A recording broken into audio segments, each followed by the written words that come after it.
my last few videos have been kind of lighthearted. This is not.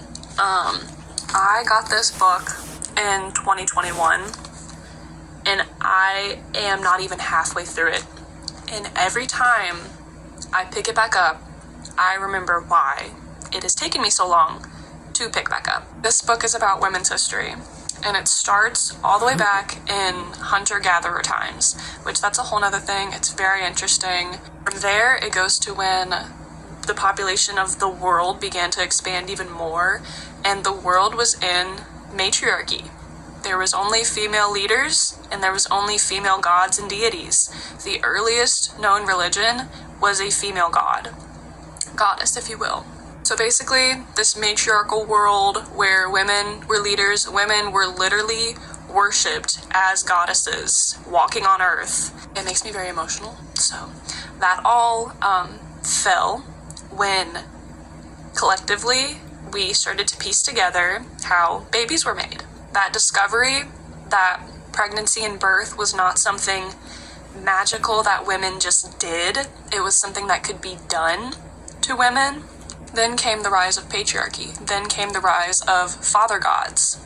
And now we are here to the fall of woman, which is this chapter. And this is an excerpt about child brides, all right? And she says here that this was recorded as late as 1921, which was over 100 years ago, but child brides are not a thing of the past. That still happens today. This is a massive trigger warning. I wish I hadn't read this, and I'm only reading it again because I feel like it's important. As late as 1921, the British government official census of India recorded that 3,200,000 child brides had died during the previous 12 months, under circumstances recorded by British Army doctors. Quote, A, aged 9, day after marriage. Left femur dislocated, pelvis crushed out of shape, flesh hanging in shreds. B, age 10, unable to stand, bleeding profusely, flesh much lacerated. C, age 9, so completely ravished as to be almost beyond surgical repair. Her husband had 2 other living wives and spoke very fine English. I, age 7, living with husband, died in great agony after 3 days. M, age 10, crawled to hospital on her hands and knees, has never been able to stand erect since her marriage.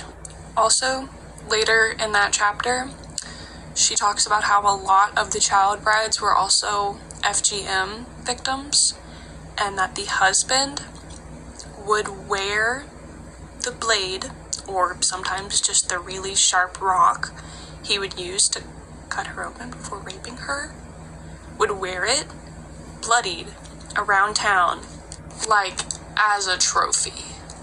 It absolutely fills me with rage when I read things like that and I hear about things like that, and I am once again just faced with the knowledge of the reality that the torture that women and girls have faced at the hands of men, and men have the fucking audacity to cry misandry and to really say things like misandry is just as bad as misogyny.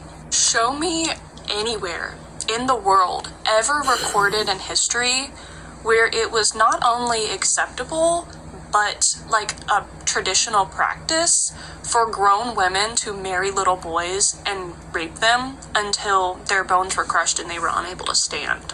When men hate women, that's how they hate us. Women will never want to express their hatred that same way. Women will never desire revenge in that same way. Women will never hate men the way that they hate us. And you know what? This makes me think of that Andrea Dworkin quote. She said something along the lines of, have you ever wondered why women are not just in armed combat against men? It's not because there's a shortage of kitchen knives. It's because we believe in humanity. We believe in your humanity despite all the evidence.